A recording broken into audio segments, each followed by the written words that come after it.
We're going to take the hubcap off first. And then we're going to remove the lugs. And we showed you the tools that you need for this car. It could be a different size for the car you have.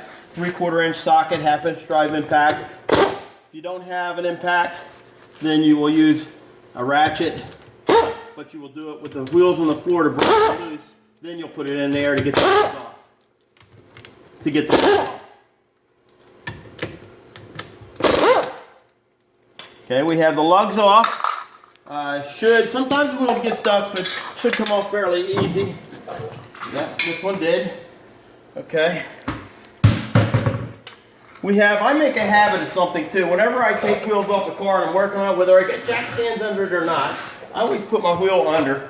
It's just, I know it sounds stupid, but it's just another precaution you can take to give yourself a little more insurance on the safety end of it. Okay, now what we're going to do is, this drum, see how it's walking right off? Okay, look at that. Look what we found. I heard a noise in here before, and I knew that I had a problem with my brakes on this car. That's why I took this apart. Well, I put a new master cylinder. I put a new wheel cylinder up front. And just the other day, I heard noise in the back right-hand side. And now I know why I replaced the master cylinder and a front wheel cylinder that was wearing pads real quick. Was that my adjuster came apart and fell out of the brakes. And that's why it felt like I had a bad master cylinder. I'm pumping up all the way to get any brakes at all. And the reason is because these are adjusted down as little as they can be, and it takes 4 or 5 pumps to get this piston to come out far enough to make these pads grab onto the drum. So now I know why I've been having problems with my pedal. I'm a mechanic, I've done lots of master cylinders. The first time I put a master cylinder on this car, I thought I got a bad one, put another one on it, had the same problem.